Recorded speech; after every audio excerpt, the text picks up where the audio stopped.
Hello students, তোমাদের সকলকে স্বাগত।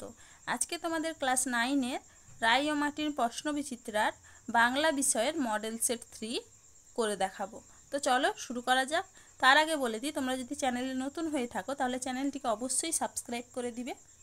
চলো এবারে দেখে নিই একের থেকে কী বলেছে। সঠিক উত্তরটি নির্বাচন করো।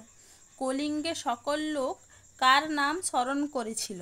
উত্তর হবে কি অপশন গ, জৈমিনীর।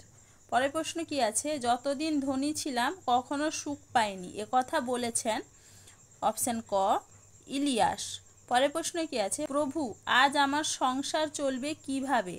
প্রশ্ন করেছে অপশন গ, ধীবর। পরের প্রশ্ন কি আছে? নিস্তব্ধ মুহূর্তগুলি কিসের জন্য কেঁপে ওঠে? উত্তর হবে কি অপশন ঘ, সাগর গর্জনে। চলো এবারে পরের প্রশ্ন দেখে নিই। অতএব আমি ভাবলুম তাহলে নির্ভয়ে লিখতে পারি, বক্তার এমন বক্তব্যের কারণ?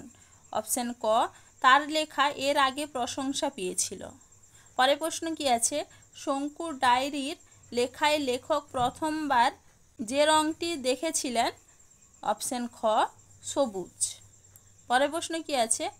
ট্রাম টেরাম, এখানে ধ্বনি পরিবর্তনে যে রীতিটি অনুসৃত হয়েছে সেটি হলো অপশন ঘ, বিপ্রকর্ষ। চলো এবার দুইয়ের দিকে দেখে নিই।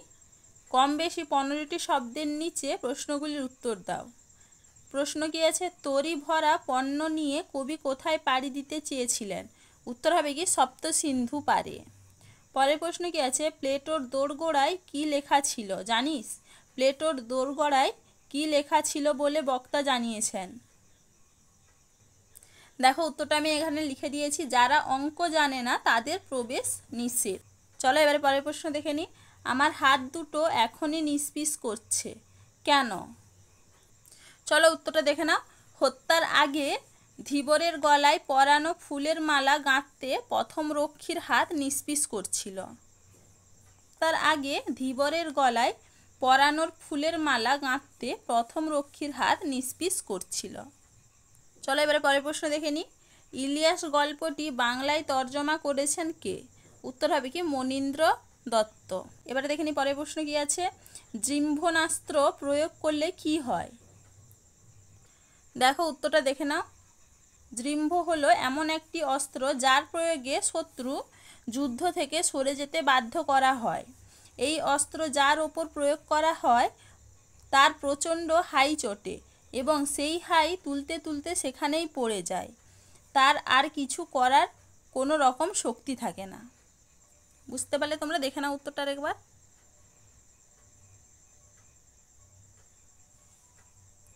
চলো এবারে পরের প্রশ্ন দেখে নিই। বটিকা ইন্ডিকা কি? হোমিওপ্যাথিক। পরের প্রশ্ন কি আছে? জিজ্ঞাসা শব্দটির ভ্যুৎপত্তি নির্ণয় করো। জ্ঞা যুক্ত সন যুক্ত অ যুক্ত আ। পরের প্রশ্ন কি আছে? অনুসর্গ কাকে বলে? এটা তোমাদের রায়মার্টিন সহায়িকায় 341 নম্বর পেজে 1 নম্বর প্রশ্নের উত্তর দেখবে, সেখান থেকে তোমরা পেয়ে যাবে। পরের প্রশ্ন কি আছে? মুকুন্দ চক্রবর্তীর কবি কঙ্কন উপাধির কারণ কি?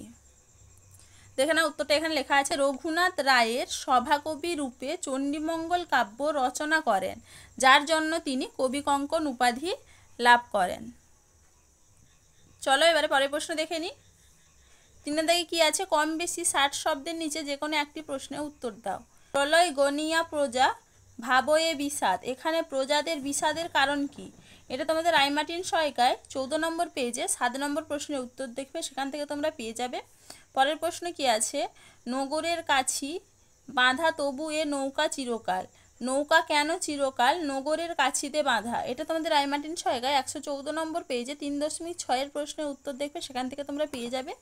তাহলে দেখো স্টুডেন্টস, আমি এখানে প্রশ্নগুলির উত্তর কত নম্বর পেজে কত নম্বর প্রশ্নের উত্তর সেটা লিখে দিয়েছি, তোমরা একটু দেখে নাও।